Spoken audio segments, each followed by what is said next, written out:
Hey you guys, welcome back to my channel.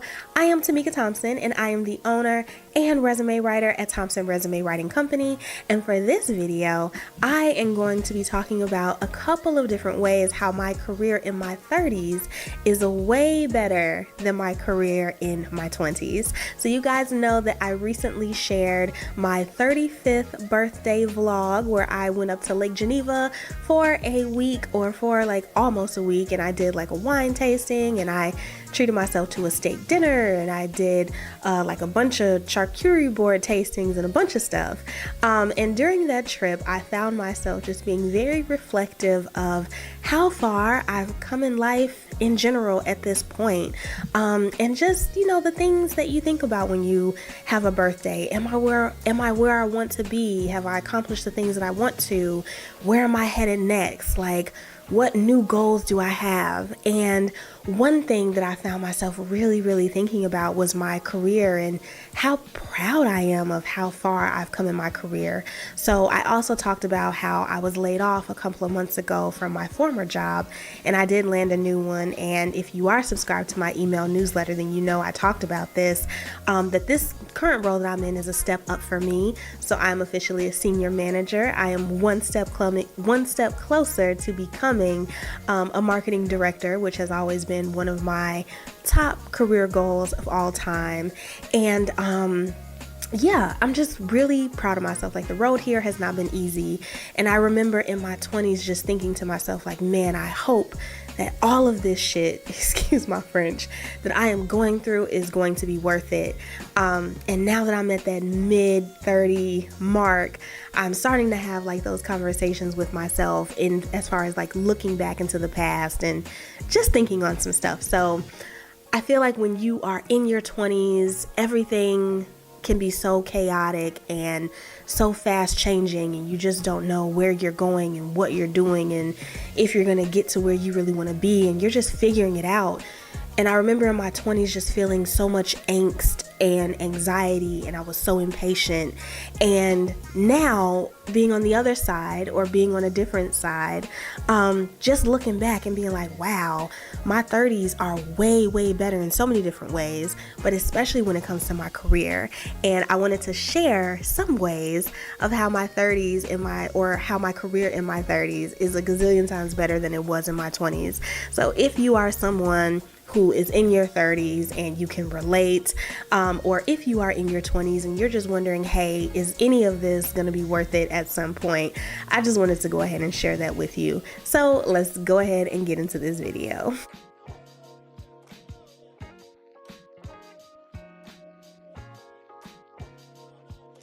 Number one on this list is that your girl is no longer entry level, okay? So if you guys don't know, I did like 3 or 4 different career transitions. I went to school for journalism, and my plan was to become a news anchor at the time, but I graduated straight into a recession. Y'all millennials know this. When we graduated college, like, it was like, okay, degree what? Who cares? No one cares. Like, we're not hiring you anyway.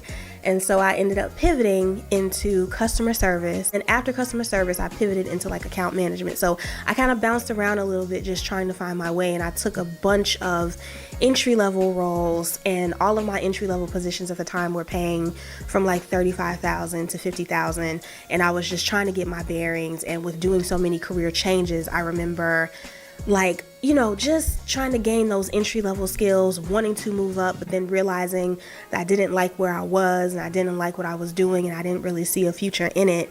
And when you're entry-level, it can be a very confusing time, but an ambitious time at the same time, right? So it's like you have aspirations for what you want to do, and a lot of those are starting to come into fruition, but at the same time you are where you are and you want to focus on mastering those skills.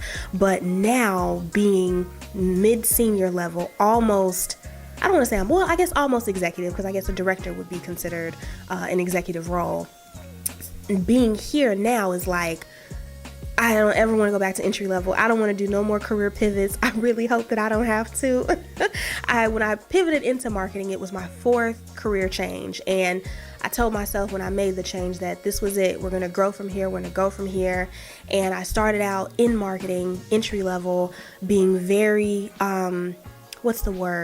being just very hands-on with everything. Like I was scheduling all of the emails. I was writing all of the emails. I was writing the social media posts, scheduling. I was scheduling them. I was learning about Google Analytics. Like I was doing everything, and I was a one-woman show in so many of my roles. And it got to a point where I was like, okay, I'm not doing this anymore. I don't want to be the person that is doing everything in the marketing department. I no longer want to be the marketing department. And that's when I gathered the confidence to say, I want to go for senior manager, operations manager, like very specific titles where I was overseeing all of the tasks that were being done, not actually doing them. So in my 30s, being mid-senior level, like having 7 to 8 years of experience under my belt feels really, really good. And it was a lot of hard work, a lot of learning, but I'm so glad that it paid off for me, not just in terms of my pay, because I make great money. Like I make well over $100,000, and I'm in the 6-figure category, and I've talked about that on my channel. But aside from that, it feels good to have the knowledge and the skill level that I have now, to know that I will never go back to where I've been, if that makes sense. Unless I made another career pivot, and like I said, your girl is not trying to do that no time soon. Okay, period. Count me out. Number 2 on this list is no more jobs just to have a job. I am taking career-related roles only and making career moves only. So again, when I was entry level, I felt like I was very much in almost like a survival mode, right? Because I told you guys I have been fired a couple of times. I've quit quite a few jobs. I've been laid off before. So I feel like I've had so many entry level roles where I was like, some of them were just jobs to have a job, right? I needed a paycheck. I was living on my own. I was learning how to manage my money and budgeting and all of the things. And now I will not take a job just to have a job. Like I told you guys, in my latest job search, I landed 3 job offers, and I was able to have my pick of the job that I wanted. In my 20s, that never happened, like ever. Majority of the times I would only get 1 offer after months of interviewing, and I would just have to take it because I had rent and I had a car note and all the things that come with learning to live on your own, especially when you're in your 20s. And now it feels good to turn down positions if they're not aligned with what I want and where I'm trying to go. The other 2 positions also were more so lateral moves. So right now I'm a senior manager. The roles that I had on the table were manager titles. Like one of the positions was like a growth B2B marketing manager. The other one was a consumer marketing manager. And I've had manager titles already, and I was really looking for something that was a step up. So if it is not aligned with what I want, and it's not helping me get to where I want to go, which is becoming a director or a senior director, ascending into leadership, I'm not taking it. I'm not pressed to take it. It felt really good to turn down those positions because they weren't what I really wanted, and still say to myself, I have other options on the table. And also I wasn't pressed for money. And I didn't have to make a rash decision because my financials were out of place like they were in my 20s. And I shared some money management tips or some job loss preparation money management tips in a separate video, and I highly encourage you guys to check that out. Number 3 on this list is I have such a wide-ranging skill set compared to when I did in my 20s. So again, when you're entry level, you probably only have a few skills, a few hard industry skills under your belt. And I really double down on learning all of the skills related to marketing. So website optimization, content marketing, email marketing, social media, data and analytics, Google Analytics, Tableau, Microsoft Power BI, SEMrush, any software or tool in marketing I guarantee you I know it in some capacity. I may not be proficient in it, but I know about it. And in the beginning of my career, I was very adamant about learning all of the different aspects of marketing. There were a lot of people in my field at the time who I was reaching out to for career advice and just guidance in general, and they were saying, oh, social media is blowing up right now, you should really focus on learning all about that. And then email had its spotlight time, right? Instead of pigeonholing myself into one aspect of marketing, I took maybe 3 to 4 years and I learned it all. Y'all, I learned about SEO optimization, how to rebrand a website from start to finish. I learned about just rebranding a company and a brand in general in terms of design and aesthetics and mission statements and all of the things that come with branding. Learning a lot about like Google Analytics and Google Search Console and Google Ads, and then social media marketing. So like paid search or paid social, so Facebook ads, and then LinkedIn came out with ads. Like I learned it all because I realized I could make more money if I knew more than if I only knew that one thing. I would be paid less because I only know that one thing. And I hope that makes sense. So being in my mid-30s, just seeing how wide-ranging my skill set is and how valuable it is makes me feel so good, because it took a lot. I did a lot of certifications. I took a lot of online boot camps. I read a lot of books, and I was like determined to learn all of this stuff, even things that were not necessarily my weakness. And it feels good to have this level of diverse, valuable skill set, being paid for it, and employers seeing it as the value that it is.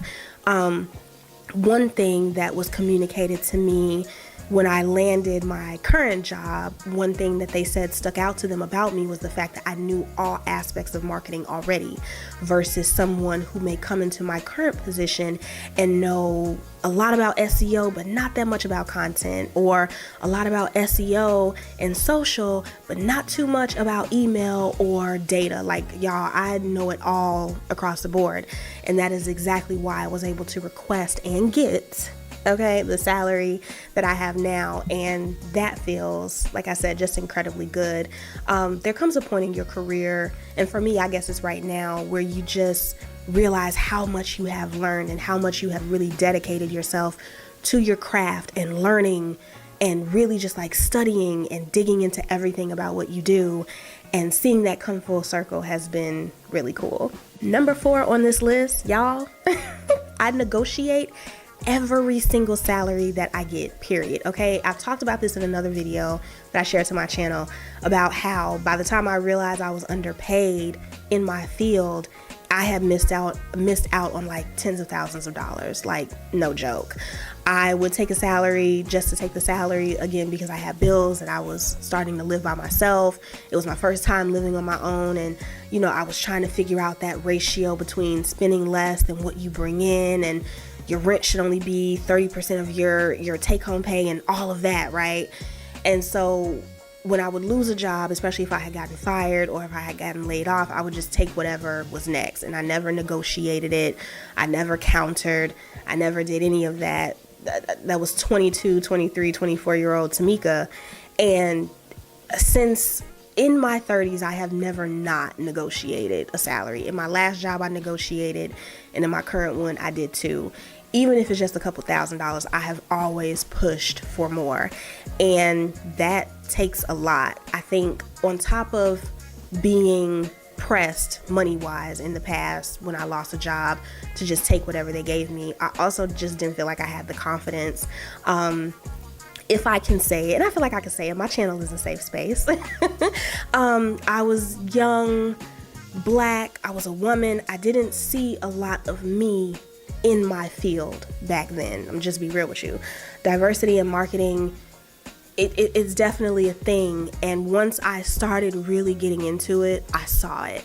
So when we're talking about inclusion and representation and diversity now, and we're starting to see somewhat more diversity in marketing, we're starting to see different cultures represented, different genders and things like that. In the 2010s, that was not a thing. Like, I remember one company in particular, I won't say the name, I went in there and I just remember walking in and I felt so out of place because the entire marketing department was all white women.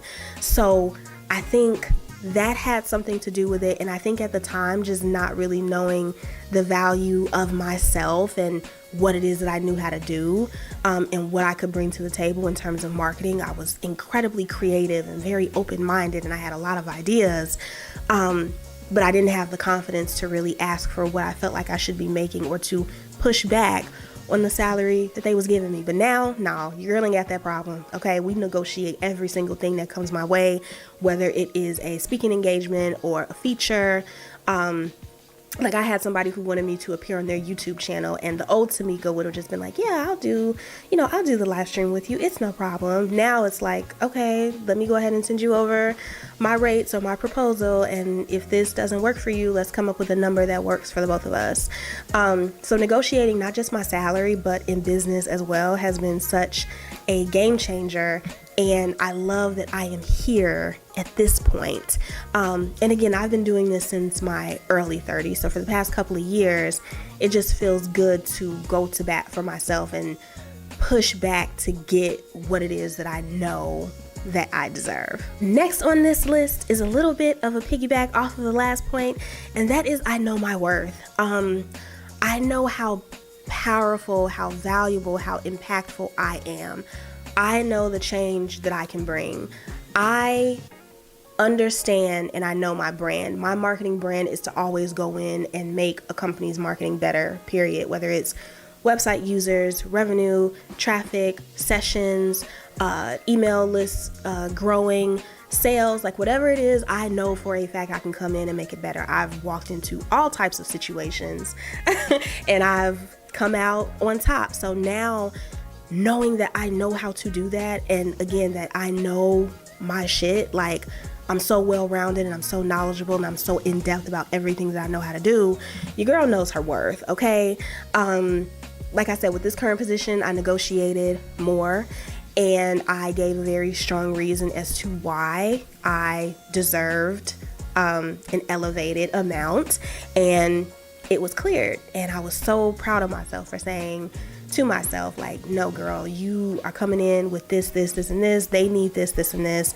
From the interviews, I was able to gauge what I would be working on and what would need a little bit of work. And I did research on the company. I did some digging, and it all boiled down to like the type of questions that I asked in the interview, the type of information I got back.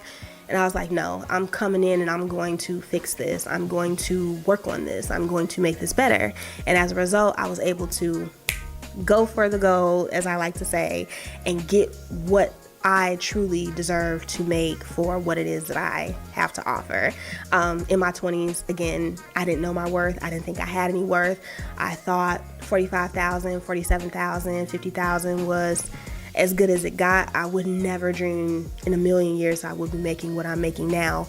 But that just goes to show like the growth and the maturity that has taken place from then to now. And I just love to see it.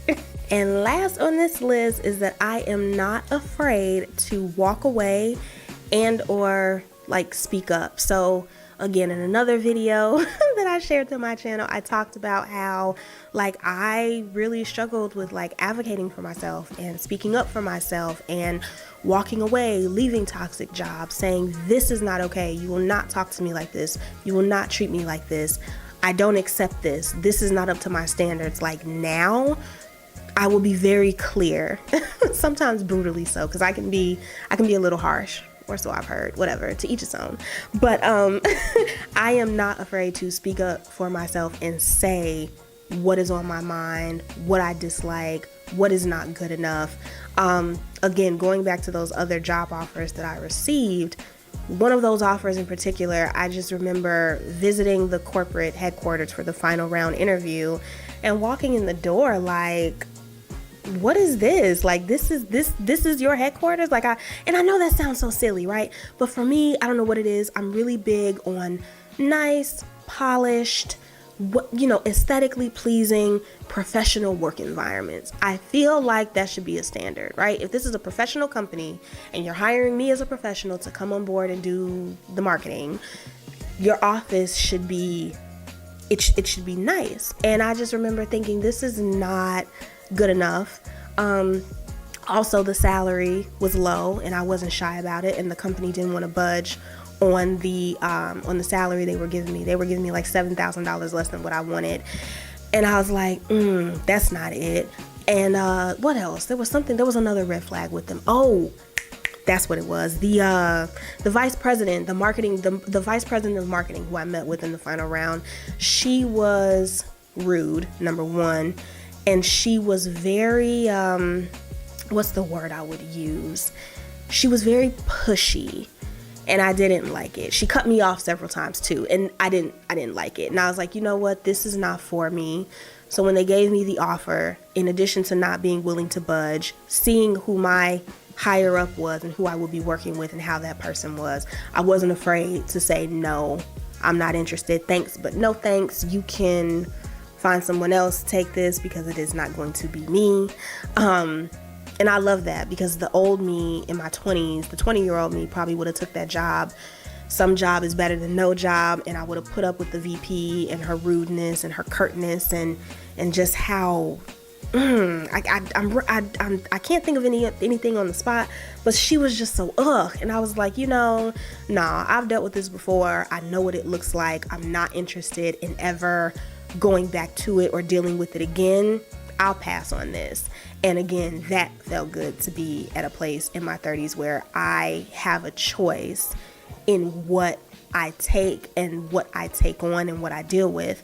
And in my spirit just kind of let me know, like, I could take this job because it would have looked great on my resume to be in financial services, but I felt very sure that in the next 6 months I would have been looking for another job, because I don't think I would have dealt with her or been able to deal with her for too long. So growth for avoiding toxic work environments in our 30s. So that's it, y'all. Those are some simple ways my career in my 30s have been way better than my 20s, and I hope that this video served as motivation for you. If you're watching this video and you're in your 20s, I guarantee you it does get better. Being an early career professional is full of so many bumps in the road and different experiences, and they can be discouraging and they can make you want to quit and give up altogether. Corporate in general is not for the weak. I have been through everything you can possibly imagine, and I do have a series coming soon that I will be recording. But my advice to any career professional in their 20s is just to keep going.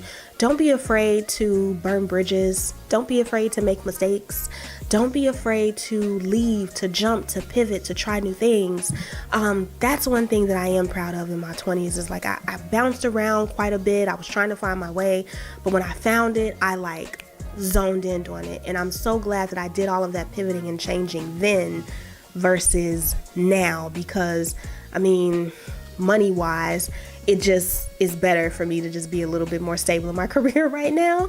And then number two, I feel like getting all of that stuff out of the way early really helped me become even more focused now. So yes, when you're a young professional, do all of the things, have big lofty goals and go after them with no apologies or any type of remorse. For my career professionals in your 30s, I wonder if you yourself have done any type of reflecting on how far you've come in your career, whether you have your master's now, or you are a director or a senior director, or you are a CEO or a VP or something like that.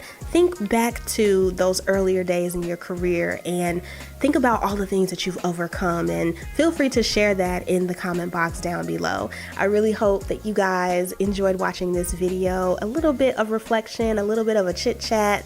If so, go ahead and hit the like button down below. Go ahead and give me a thumbs up. If you have any questions in regards to managing your career or navigating your career as a young professional, feel free to go ahead and drop that in the comment box down below, or feel free to share some things that just resonated with you in general. Thank you guys so much for watching, and I will see y'all next time with another video. Bye, y'all.